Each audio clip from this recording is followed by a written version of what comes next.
Donc voilà, je vous ai mis rapidement au point un exercice cet après-midi. Donc comme vous voyez, j'ai commencé à 16h23 et j'ai enregistré régulièrement sous un nom différent.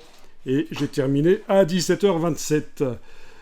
Donc c'est un exercice quand même relativement costaud parce que quand je l'ai fait, moi, quand je l'ai mis au point, j'ai été assez rapide pour le faire. Parce que je connaissais déjà les méthodes. Mais ça m'intéressait de les revoir et de mettre au point un exercice. Et aussi, ce que j'ai fait pendant que je faisais l'exercice, c'est que j'ai en fait créé un texte qui servira de support pour toutes les étapes. Alors, je vais rapidement ouvrir dans Dimension les différentes étapes. Comme ça, vous voyez déjà maintenant ce vers quoi on va aller. Donc la première étape, ce sera d'aller chercher une tasse en plastique et modifier la couleur de base de la tasse. Ici, je l'ai mise en vert. Et une matière, j'ai mis du doré sur la tasse là au-dessus. Voilà. Ça, c'est la première étape. Je vous montre toutes les étapes là, comme ça, vous voyez ce vers quoi on va.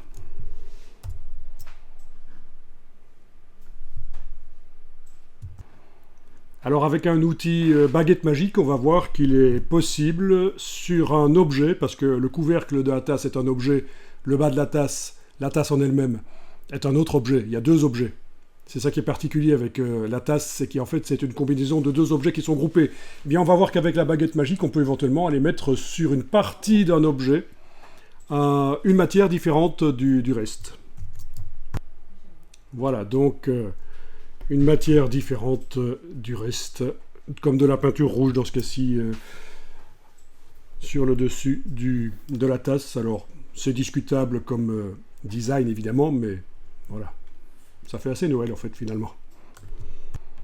Ici, la tasse d'origine a été dupliquée. Et on verra que ça a été dupliqué de deux manières différentes. Il y a une copie qui est tout à fait indépendante de son original. Et puis il y a une copie qui est ce qu'on appelle une instance, une occurrence. C'est-à-dire que si on modifie l'original d'une manière ou d'une autre, ça modifie l'instance également. Vous voyez, je suis en train de modifier celle du milieu, celle de droite, qui est copiée d'une manière spéciale en tant qu'instance. Elle se modifie aussi. Donc les deux manières de copier, de dupliquer un objet sont intéressantes. Ça dépend de ce qu'on veut faire. Est-ce qu'on veut faire un objet, une copie, mais qu'on puisse modifier différemment de l'original, ou est-ce qu'on veut, quand on modifie la copie ou l'original, les deux se modifient? Vous avez ça aussi dans Photoshop avec ce qu'on appelle le système des objets dynamiques, qui peuvent aussi se dupliquer de deux manières différentes. Donc cette notion d'occurrence, d'instance, c'est quelque chose qui est très courant en graphisme, en infographie. Donc ici, les trois objets ont une couleur différente parce qu'en fait, la copie par instance a été rendue indépendante. Elle a été rendue indépendante et donc ce sont trois objets complètement indépendants. On peut leur mettre des couleurs différentes donc. Ici, l'objet couvercle a été détaché de la tasse après avoir dissocié les deux en fait pour pouvoir déplacer le couvercle indépendamment de la tasse. Il a été posé sur le sol. Ici, la tasse en elle-même a été posée sur son couvercle. Donc pour ça, on utilise une fonction d'alignement pour bien aligner en vertical les deux. Ici, on est allé chercher l'image d'une étiquette pixel, mais en fait qui au départ était vectorielle. Mais peu importe, on est allé chercher ça sur le web. Et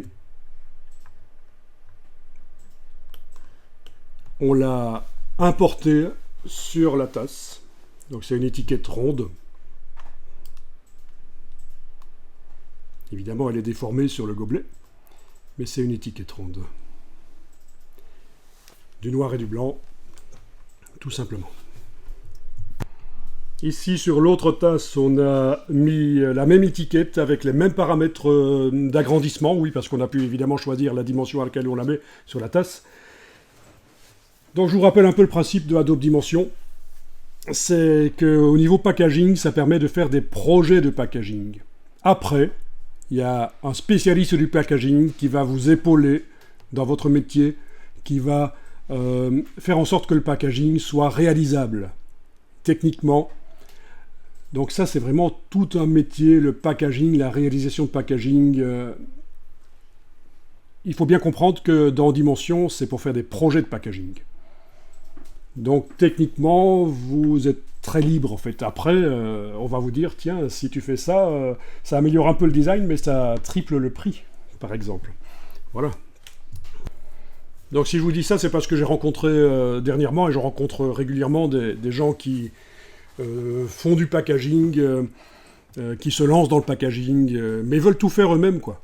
Ils veulent faire la conception, le graphisme, le côté technique du packaging. À part ça, ils veulent aussi faire des sites web. Donc ils veulent tout faire. Ils n'ont pas compris qu'en fait, il y a vraiment intérêt à collaborer avec des personnes et qui ont chacune leur spécialité. On ne sait pas être bon en tout. Il faut à un certain moment dire, tiens, les sites web ou la vidéo, c'est pas moi qui vais le faire, je vais collaborer avec quelqu'un et je lui rendrai l'appareil, je ferai du graphisme. La tasse a été agrandie. Alors je suis allé chercher un motif au raccord sur le web. Il a été placé sur la tasse comme vous voyez. Bon, déjà dans un premier temps, je fais en sorte que l'étiquette qui était en dessous du motif revienne par-dessus. C'est déjà ça. Alors là, j'ai demandé que le motif s'agrandisse sur toute la tasse. Mais alors, il y a un problème de raccord, comme on voit.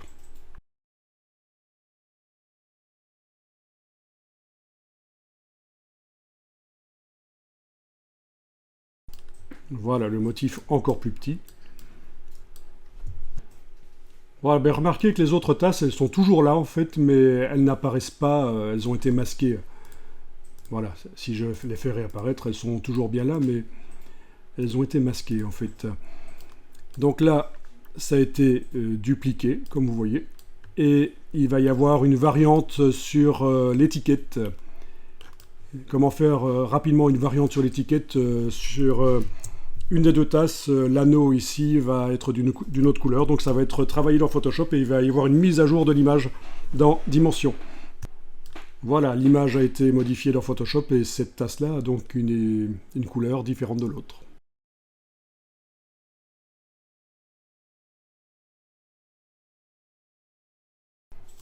Donc j'ai le texte que j'ai écrit ici, et on va le suivre pas à pas, ce sera plus simple. Donc aujourd'hui on travaille avec des tasses à café en plastique. Vous allez chercher dans la bibliothèque d'objets une tasse à couvercle en plastique. Donc on est dans Dimension, on crée une nouvelle scène.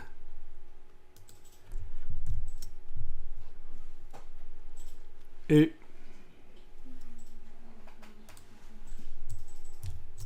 dans le panneau ressources pour démarrer.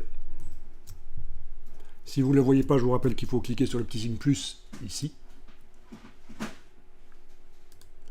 Dans ressources pour démarrer, on va chercher non pas des formes de base, ce qu'on appelle des primitives, mais on va chercher des modèles plus complexes. Et vous avez la tasse à café ici, il suffit de cliquer sur elle et elle va arriver dans la scène. Voilà. Donc je vous rappelle le principe pour zoomer en avant, en arrière sur l'objet, c'est la roulette. Pour bouger l'objet dans la scène, c'est appuyer sur la roulette et bouger.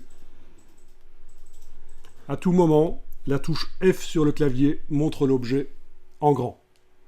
Et on a aussi le bouton droit qui permet de tourner autour de l'objet éventuellement.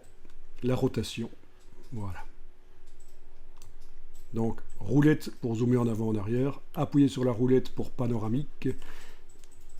Touche F pour voir ce qui est sélectionné en grand.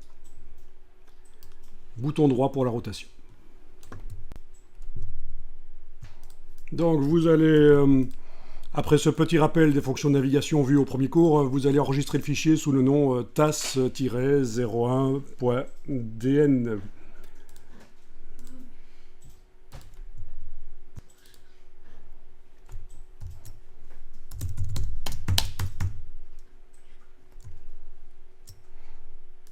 Donc chaque fois que j'enregistre, vous devez aussi enregistrer et avoir un fichier comme le mien. Donc pas question de venir dire à la fin « Oui, mais moi j'ai tout enregistré dans le même fichier, je n'ai pas tous les enregistrements que vous avez faits. » Donc vous êtes prévenu, il me faut la progression. Et c'est intéressant pour vous aussi.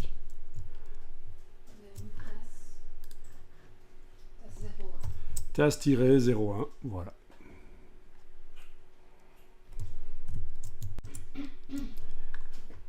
Alors on va avoir accès au couvercle ou à la tasse par le menu scène en cliquant sur les noms. Alors on y va. Vous avez en haut à droite le menu, le panneau scène en fait, hein, c'est pas un menu, c'est un panneau.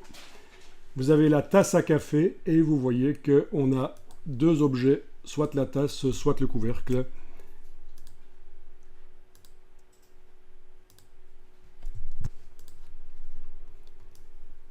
Alors, il y a aussi possibilité de sélectionner ces deux objets indépendamment l'un de l'autre, soit l'un, soit l'autre, donc avec l'outil, avec la flèche.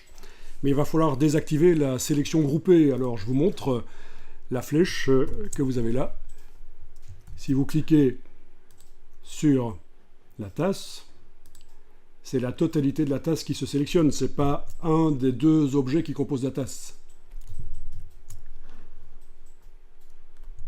Essayez de double-cliquer sur la flèche pour faire apparaître son panneau. Et vous voyez qu'on a ici sélection groupée qui est enclenchée dans le panneau des réglages de la flèche. Sélection groupée, si vous le décochez, je clique à côté avec la flèche, je clique soit sur le couvercle, soit sur la tasse. Donc, quand on doit avoir accès à des objets qui font partie d'un groupe, qui sont associés, vous avez les deux possibilités. Soit par le panneau scène, soit avec la flèche quand on a désactivé cette option sélection groupée. Donc les deux objets sont associés. Bien sûr, il est possible de les dissocier, on le fera plus tard d'ailleurs. Mais pour l'instant, on va les garder associés. On va modifier la couleur du corps de la tasse, donc pas son couvercle pour l'instant. Donc, il faut arriver à sélectionner uniquement la tasse, d'une manière ou d'une autre. Voilà.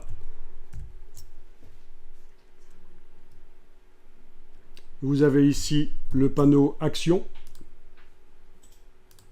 et l'icône tout à fait à droite, sélectionner un matériau.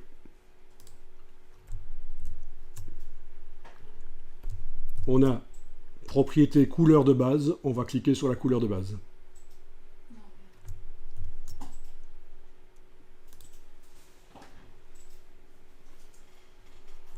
On va dans la partie couleur.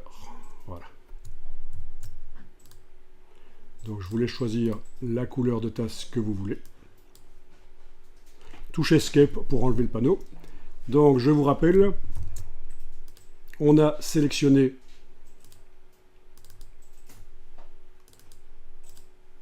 oui, pour déployer, je dois cliquer sur le dossier là. On a sélectionné la partie tasse, pas le couvercle. On a été dans sélectionner un matériau. On a les propriétés, couleur de base, on a cliqué sur couleur de base et on a choisi la couleur de base. Comme dans Photoshop. Et le panneau touche Escape, il s'en va. Enregistré sous le nom tasse 02.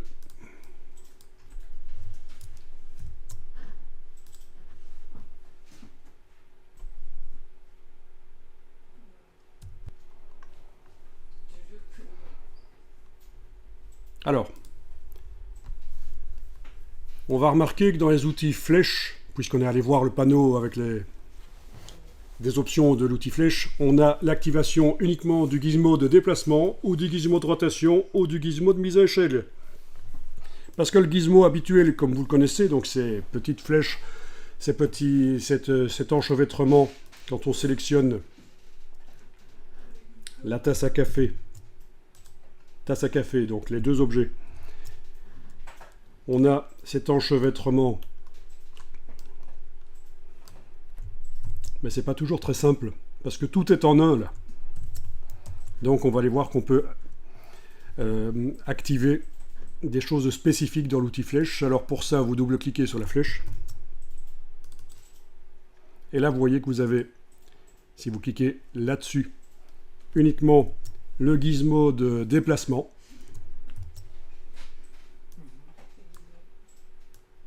Voilà. Donc, ça déplace. On est d'accord, les deux se déplacent parce qu'on a activé le groupe, pas un des deux objets à l'intérieur. Voilà, le déplacement, mais c'est vrai que le déplacement, c'est assez facile. On peut aussi prendre le centre là, qui colle au sol. Alors, toujours sur la flèche, si je double-clique là-dessus, on a le gizmo uniquement de rotation. Voilà, le gizmo de rotation, avec possibilité donc de tourner la tasse sur elle-même, par exemple. Voilà.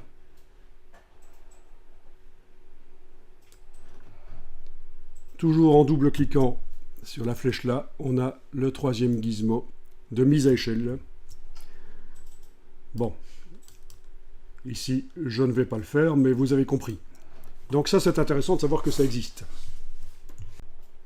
Ceci étant, ici, je vais redouble-cliquer là-dessus et je vais reprendre la flèche qui fait tout, en quelque sorte.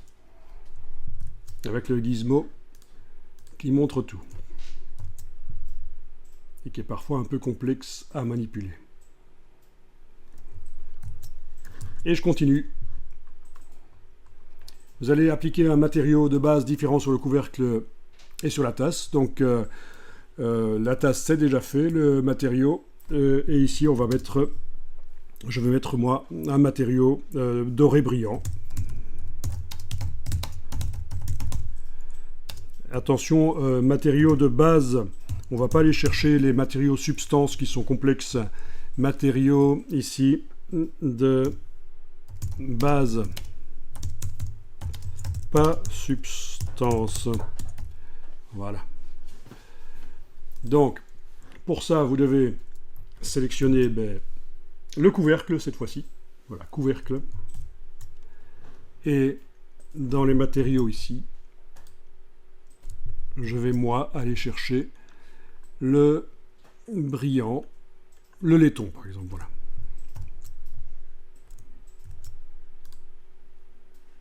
Voilà.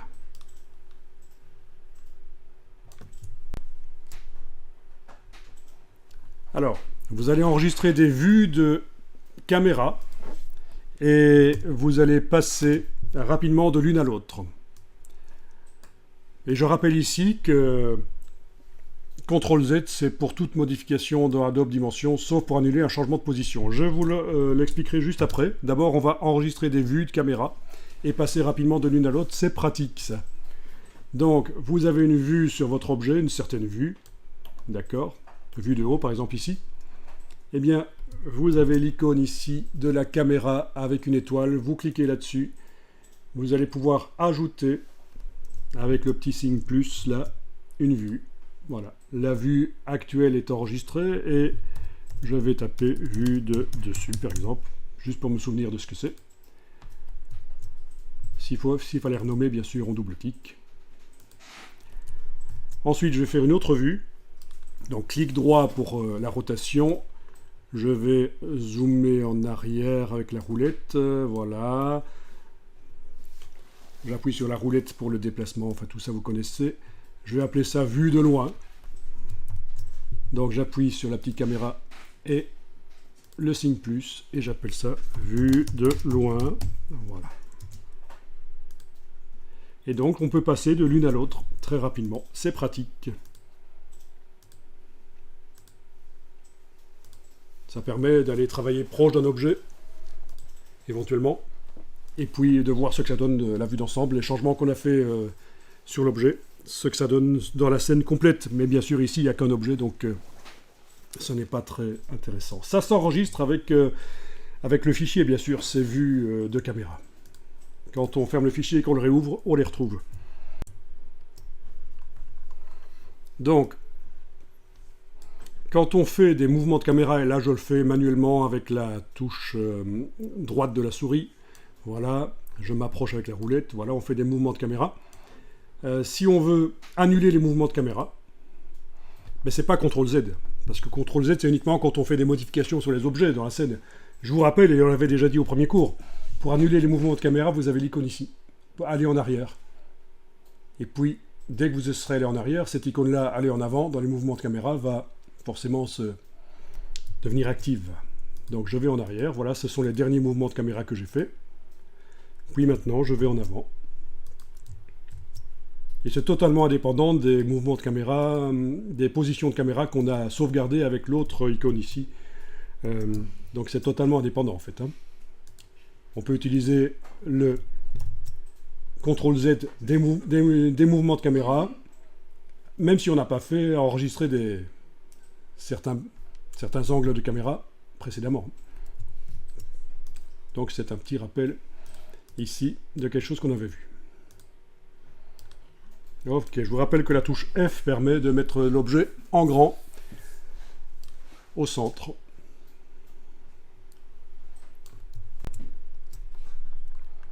Alors, la baguette magique pour appliquer une matière sur une partie de la tasse. En fait, une partie du couvercle. Parce que le couvercle, il est beaucoup plus complexe que l'objet tasse en lui-même. Parce que vous voyez qu'il a une grande complexité quand même. Il a bien sûr été créé avec un logiciel 3D, avec de la révolution, des opérations booléennes, etc. Donc des opérations booléennes, c'est deux objets qui se creusent ou s'ajoutent. Quoi qu'il en soit, ce qui nous intéresse, c'est le couvercle. Vous devez avoir une vue du dessus sur le couvercle. Et donc tout à l'heure, on est allé sélectionner le couvercle comme ceci, et on a été modifier la matière. Ok. Ici, si je veux modifier une partie, j'ai la baguette magique. Donc vous pouvez activer la baguette magique. Quand vous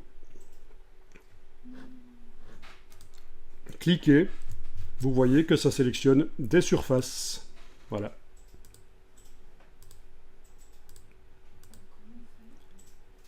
Alors, si on veut plusieurs surfaces, si je veux les 3 surfaces ici, je vais, avec la touche Shift, enfoncer la touche majuscule. Non, ça ne marche pas, excusez-moi. Il va falloir que j'utilise les opérations de la baguette magique pour ajouter.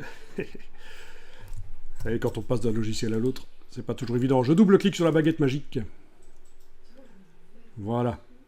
Et là, c'est la sélection normale d'une zone. Ça, c'est pour ajouter. Voilà. Il faut être en mode ajout. C'est un peu foireux. Il y a certainement un raccourci clavier, en fait. Mais... avec Shift, ça marche.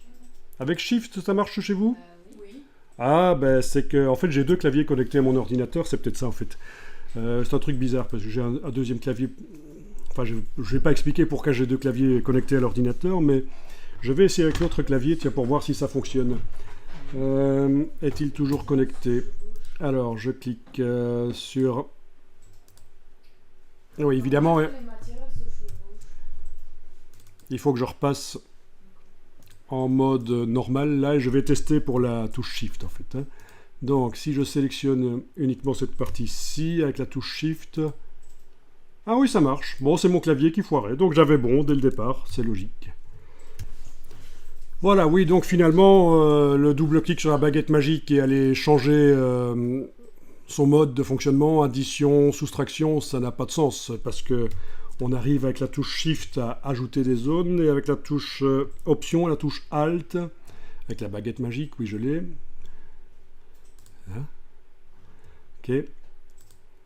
On arrive éventuellement à enlever, voilà, oui, la touche Alt, la touche Option. Donc là, j'ai sélectionné 2 zones et je peux donc leur mettre une matière différente du reste.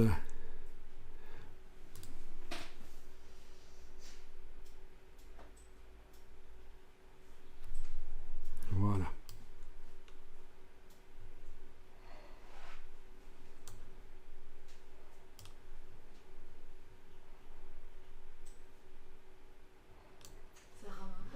Ça rame un peu. Alors, tu avais vu que si tu mets une matière transparente, tu vois la tasse du bas qui apparaît, forcément. Pas ici apparemment, pas chez moi. Quoique, Si, on le voit. on le voit un peu. Je vais faire du verre poli parce que j'ai pris du verre endommagé. Finalement, on voit pas trop à travers. Moi, je m'attendais à ce que quand on met de la matière verte, ben, c'est vraiment transparent, quoi. Et donc, voilà. Oui, mais attention, ce qui se passe, c'est que on est en prévisualisation ici. On peut enclencher le ray tracing ici pour avoir une vue plus physiquement correcte. Ouais. Voilà. Et là, ça calcule. Voilà. Oui, ça fait un petit tapis. Un jour, je vois le fond. Du vert quand je mets un truc transparent. C'est parce qu'il y a... Je sais pas pourquoi chez elle, on voyait la tasse ou c'était une impression, mais parce qu'il y a toujours la surface d'en bas sous le couvercle, certainement.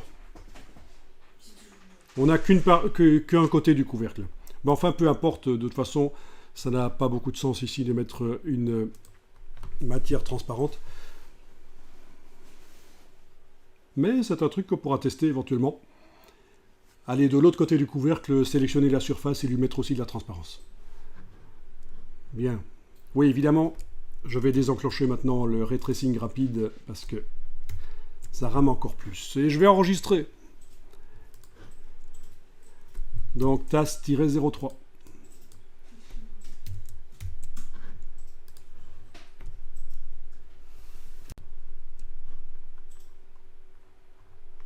Alors, donc on voit différentes notions, des choses qui pourraient vous servir plus tard. L'histoire de la baguette magique, là, je laisse tomber pour l'instant. Et on va maintenant multiplier la tasse, donc couvercle et tasse, hein, le groupe, soit en tant qu'occurrence, soit en tant qu'objet indépendant. Donc, allons-y. Il faut avec la flèche, et je vais remettre la flèche pour qu'elle sélectionne l'entièreté de l'objet. Je vais double-cliquer sur elle et je vais remettre ceci, sélection groupée, comme ça quand je clique sur un des objets qui fait partie d'un groupe, ça sélectionne tout le groupe. Ce sera quand même mieux pour la suite. Et donc je vais cliquer sur l'objet. Donc c'est tout le groupe qui se sélectionne. On le voit dans le panneau scène, tasse à café est sélectionné. Et je vais faire une copie en allant dans édition, copier, donc un CTRL-C, commande C. Et puis je vais faire édition, coller. Et là, j'ai deux objets totalement indépendants l'un de l'autre qui sont au même endroit.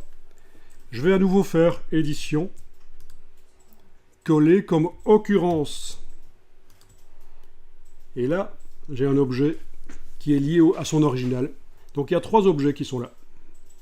Il y a trois objets qui sont là. Donc on a utilisé le menu édition pour copier-coller. Et plus tard, bien sûr, on verra d'autres manières pour procéder à une copie.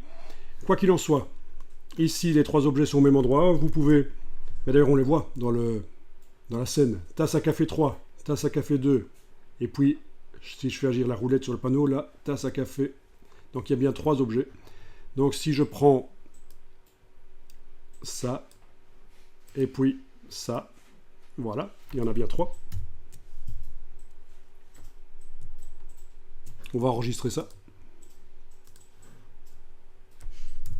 TAS 04.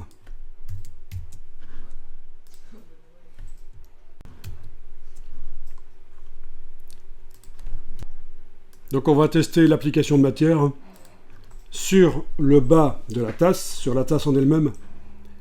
Donc, voyons un peu. Tasse à café 3 ici. Si je clique sur le mot tasse, ah ben c'est celle de droite. Et donc, que se passe-t-il si dans le panneau... Non, pas besoin d'aller dans le panneau action puisque c'est pour modifier la couleur de base. Ça, on peut directement cliquer sur la matière ici dans les matières. Et voilà. C'est une occurrence. On a... C'était cette tasse-là que je modifiais, et l'autre se modifie aussi. Parce que ça a été modifié, ça a été copié-collé en tant qu'occurrence. Alors, on va remonter ici dans le panneau scène pour retomber sur nos tasses. Ça, c'est la tasse à café 3. Tasse à café 2, c'est laquelle? Ah, c'est celle de gauche, là. Et donc, si je mets une matière sur celle de gauche, voilà, ça ne modifie pas les deux autres, parce qu'elle, elle a été copiée non pas en tant qu'occurrence, mais en tant qu'objet indépendant. Ok, ça va? Vous voyez? Si je sélectionne l'objet du milieu, je fais jouer la roulette ici, oui c'est celle-là, tasse à café forcément, et que je change la matière, ça modifie sur son occurrence aussi. Voilà. Vous pouvez enregistrer ça.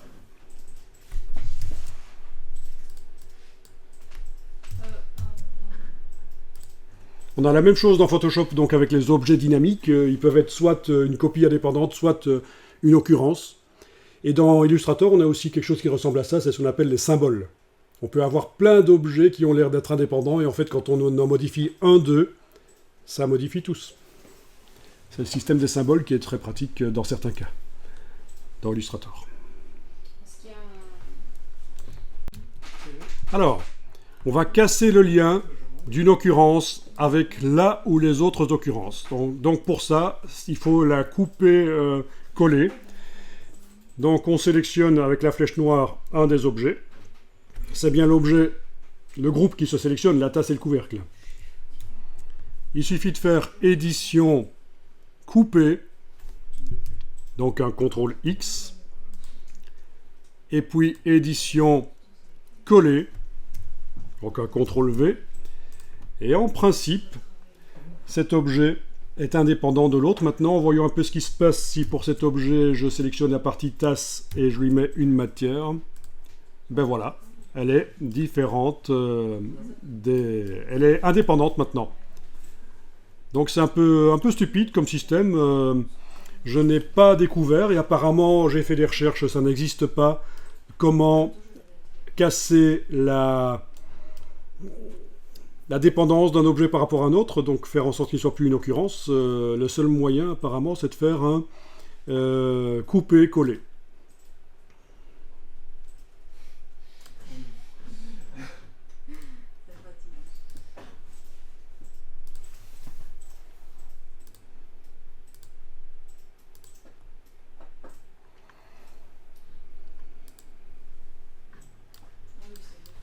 Bien.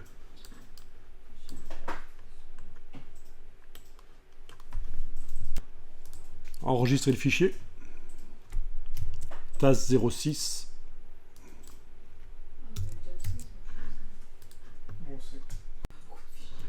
Alors voilà, on continue. On va déplacer un des couvercles en vertical et en horizontal. Eh bien allons-y. Et donc je prends une des tasses, par exemple celle-là. Voilà, je la sélectionne, touche F. Voilà. Bouton droit. OK. Roulette. OK. Elle est là. Donc je sélectionne le couvercle. Et avec le gizmo, je vais prendre la flèche ici, verte, et monter le couvercle.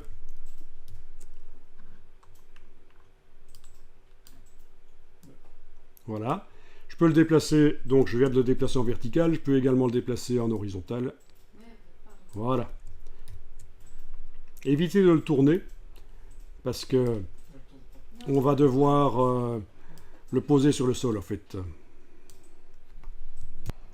Donc on va le poser sur le sol et on va mettre la tasse dessus. Bon, d'abord poser le couvercle sur le sol. Mais le point de pivot, il est sur la partie la plus basse en fait. Si je regarde pendant que le couvercle là est sélectionné, si je regarde le panneau propriété, on voit que le pivot est en bas. Donc il suffit de prendre le point blanc là et le déplacer. Et il est sur le sol, voilà, il est à côté. Il peut aussi rentrer dans la tasse, mais ça n'a aucun sens. On va juste le mettre à côté.